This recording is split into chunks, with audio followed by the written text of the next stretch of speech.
memberi arus udara yang merupakan syarat untuk terjadinya bunyi bahasa.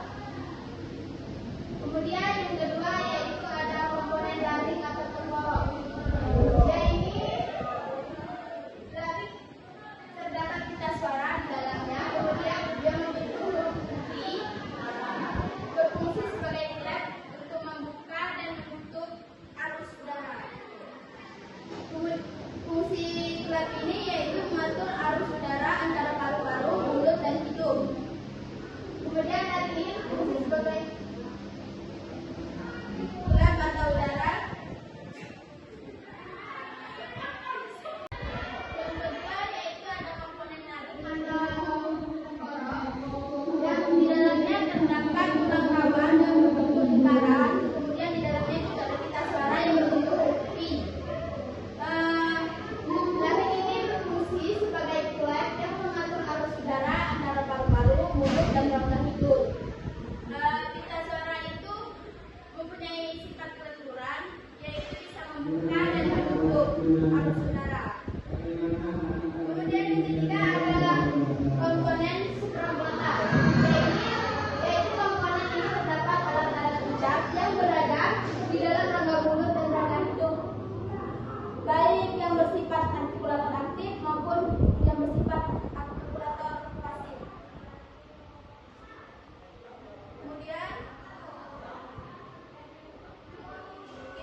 Yang ketiga yaitu ada bunyi bersuara dan bunyi tak bersuara.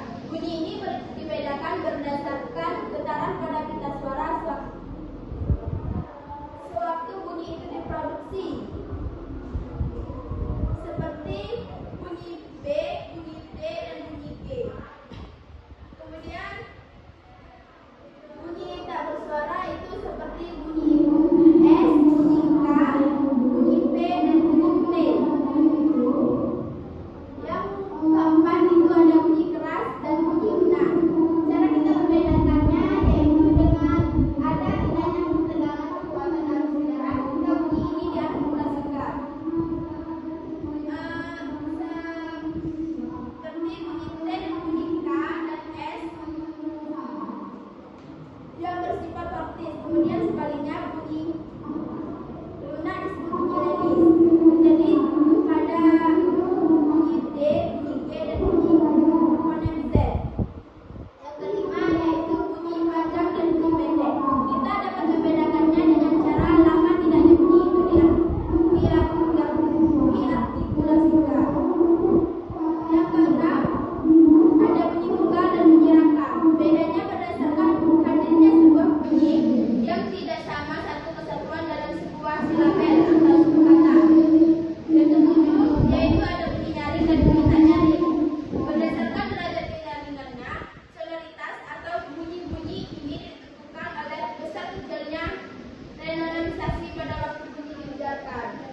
Biasanya itu dan bunyi bahasa itu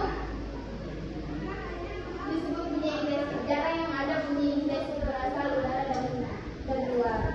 Kemudian yang kesembilan yaitu bunyi segmental dan bunyi suprasegmental. Perbedaan kedua bunyi ini pada tidaknya bunyi itu disegmentasikan. Kemudian yang terakhir yaitu ada bunyi utama dan bunyi sertaan. Cara kita membedakannya yaitu bunyi utama dan bunyi sertaan ini didasarkan pada adanya proses aktivitas pertama, artikulasi utama, kemudian artikulasi primer, dan adanya proses sertaan.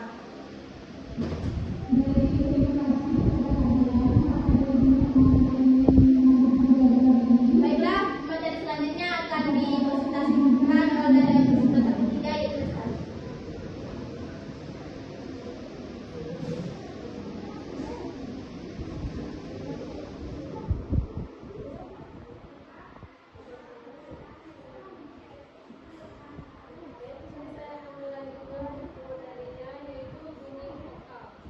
Berdasarkan bunyi-bunyi vokal dapat dibedakan menjadi 4, yaitu tinggi rendahnya posisi lidah.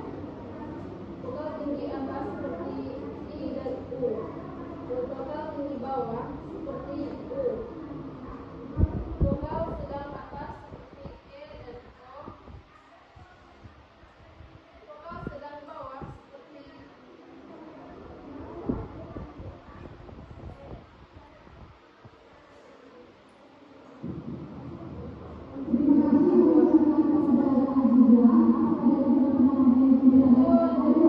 maju mundur lidah, yaitu vokal depan seperti I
dalam pembelajaran bahasa.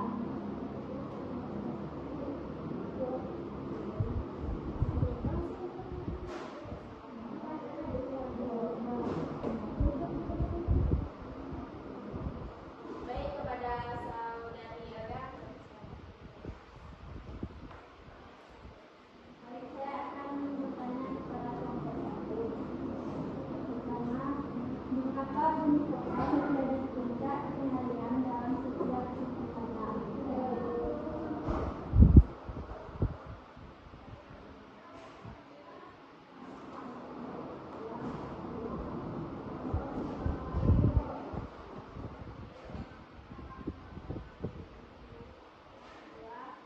Apakah nada dalam bahasa Indonesia bersifat fonetis seperti dalam bahasa Cina?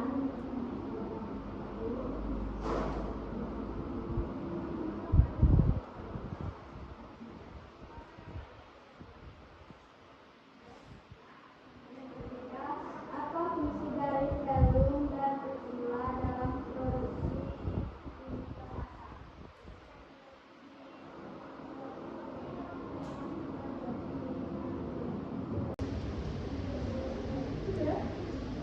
Pertanyaan pertama, jelaskan perbedaan komponen subglotal, laring, dan supraglotal. Yang kedua, apa yang dimaksud dengan labialisasi, parafrasasi, aspirasi, glotalisasi, dan contohnya. Yang ketiga, apa yang dimaksud dengan bunyi sertaan, bagaimana proses terjadinya.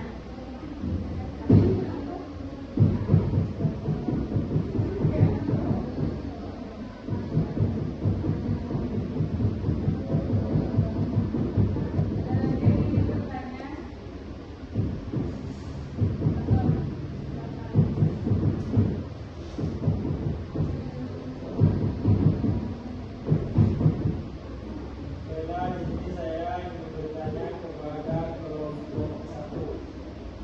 Soal yang pertama, jelaskan yang dimaksud dengan vokal kardinal itu. Apa gunanya konsep kardinal itu? Pelan-pelan ya. Jelaskan. Jelaskan yang dimaksud dengan vokal kardinal itu.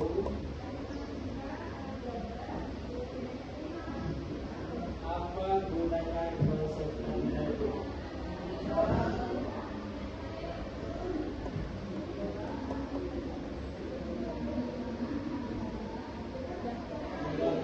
Soal kedua,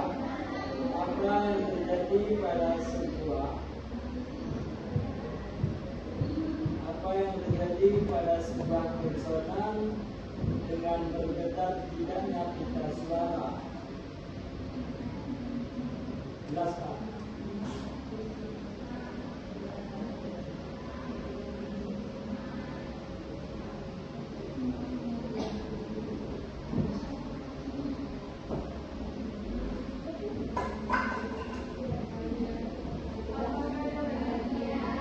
Belum kan?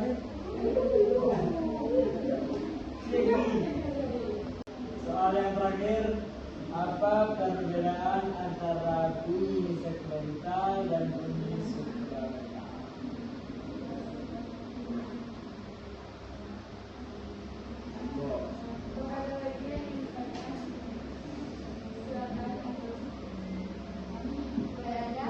Yang pertama, jelaskan apakah tulisan fonetik.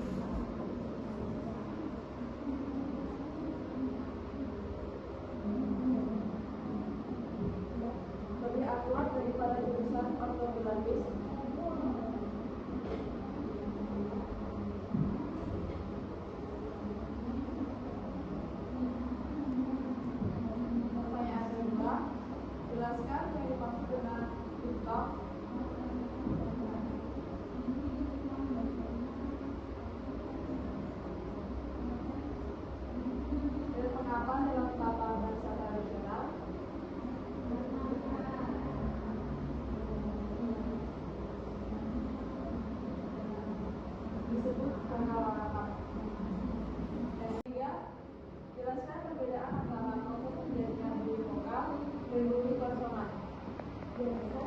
Untuk perbedaan apa? Dengan vokal, terus suara. Apakah ada lagi?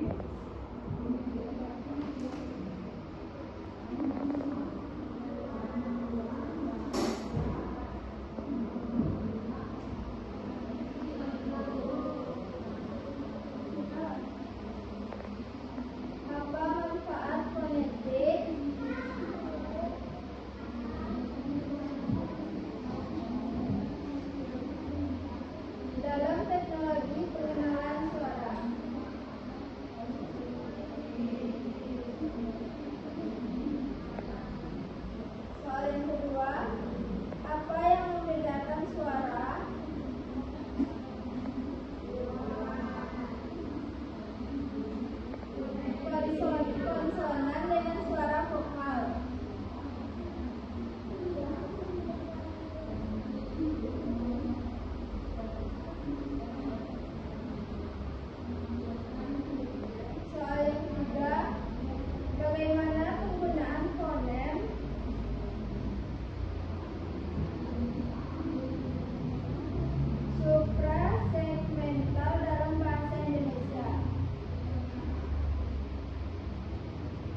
Jelaskan perbedaan komponen subglotal, laring, dan supraglotal.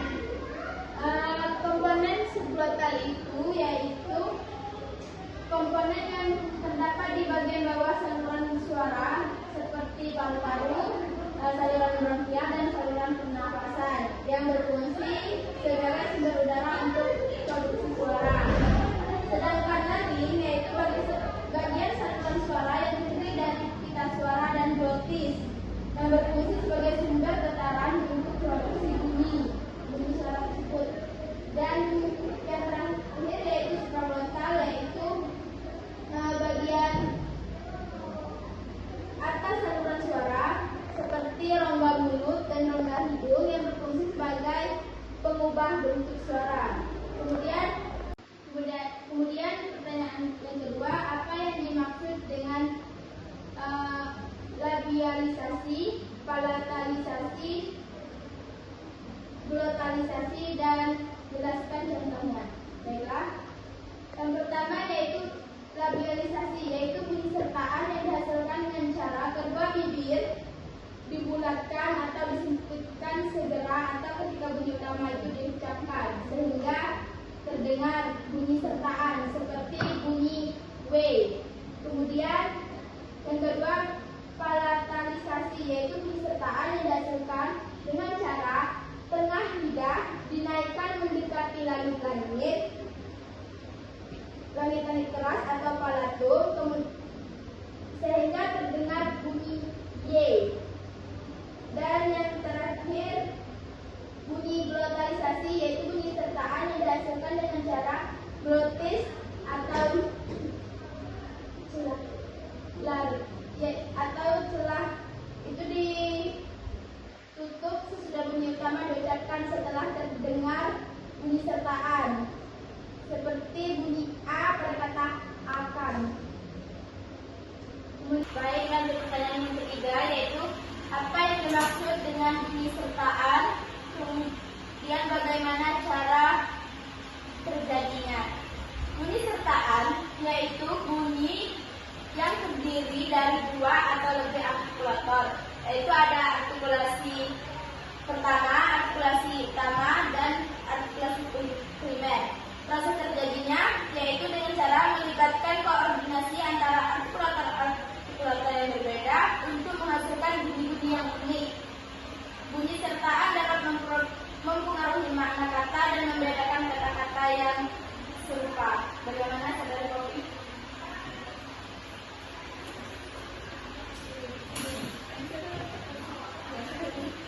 Atur. Baiklah, di sini saya akan menjawab pertanyaan dari Asal. Pertanyaan pertama, jelaskan yang dimaksud dengan vokal kardinal itu dan apa gunanya konsep kardinal itu.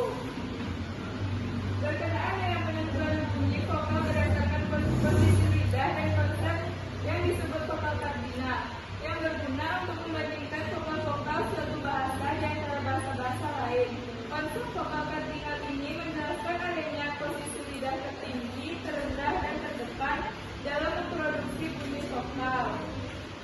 Pertanyaan yang kedua, apa yang terjadi pada sebuah konsonan dengan bergetar tidaknya pita suara? Ketika pita suara bergetar, konsonan yang dihasilkan disebut sebagai konsonan bersuara. Jika pita suara tidak bergetar, konsonan yang dihasilkan disebut sebagai konsonan tidak bersuara. Perbedaan antara konsonan bersuara dan tidak bersuara dapat mempengaruhi makna kata dan membedakan kata-kata yang serupa. Pertanyaan yang ketiga, apa perbedaan antara bunyi segmental dan bunyi suprasegmental? Bunyi segmental adalah bunyi bahasa yang dapat diidentifikasi sebagai unit individu seperti fonem atau suku kata. Bunyi segmental dapat berupa vokal atau konsonan. Kemudian bunyi suprasegmental adalah bunyi bahasa yang tidak dapat diidentifikasi sebagai unit individu, tetapi mempengaruhi makna atau dan penekanan dalam kalimat. Contoh bunyi suprasegmental adalah intonasi, tekanan, dan ritme. Perbedaan antara bunyi segmental dan bunyi suprasegmental adalah sebagai berikut. Bunyi segmental berfokus pada unit individu, sedangkan bunyi suprasegmental berfokus pada pola dan struktur kalimat.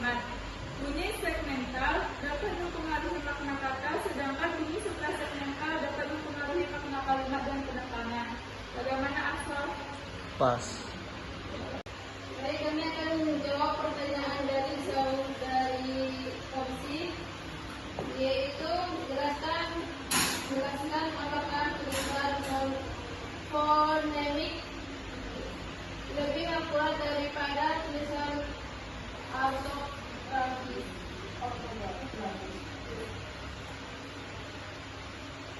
Tulisan fonemik adalah sistem tulisan yang merepresentasikan bunyi bahasa secara akurat berdasarkan fonem-fonem yang ada dalam bahasa tersebut. Tulisan ortografis di sisi lain, dan bunyi tidak selalu merepresentasikan bunyi bahasa secara akurat.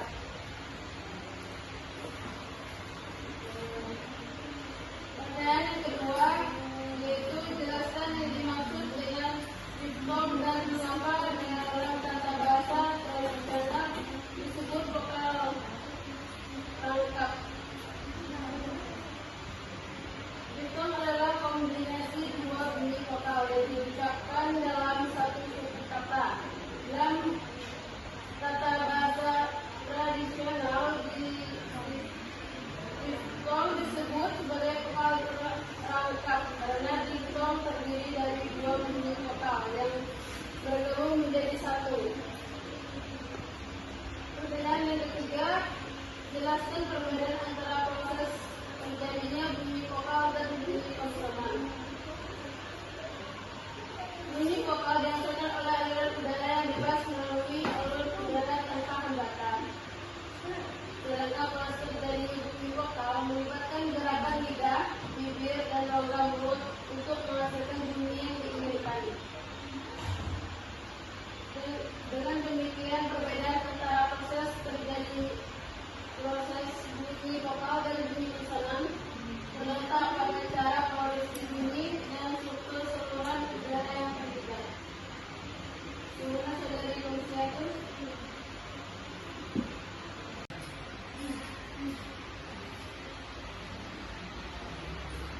Saya akan menjawab pertanyaan dari saudari kita. Yang pertama, apa manfaat fonetik dalam teknologi pengenalan suara? Manfaatnya yaitu yang pertama, dapat mengidentifikasi dan menganalisis pola bunyi bahasa. Yang kedua, mengembangkan model pengenalan suara yang lebih akurat. Dan yang terakhir yaitu meningkatkan kemampuan sistem pengenalan suara untuk memahami bahasa manusia. Kemudian pertanyaan yang kedua, apa yang membedakan suara konsonan dengan suara vokal? Yang membedakannya yaitu suara konsonan dihasilkan dengan cara arus udaranya dihambat atau penentukan sebagian atau secara total pada saluran suara, seperti pada bibir, pengucapan huruf B atau P. Sedangkan suara vokal yaitu dihasilkan oleh aliran udara yang bebas melalui saluran suara tanpa hambatan, seperti penyebutan fonem A, fonem U, fonem I, dan fonem O. Kemudian pertanyaan yang ketiga yaitu bagaimanakah penggunaan fonem suprasegmental dalam bahasa Indonesia? Fonem suprasegmental dalam bahasa Indonesia yaitu meliputi tiga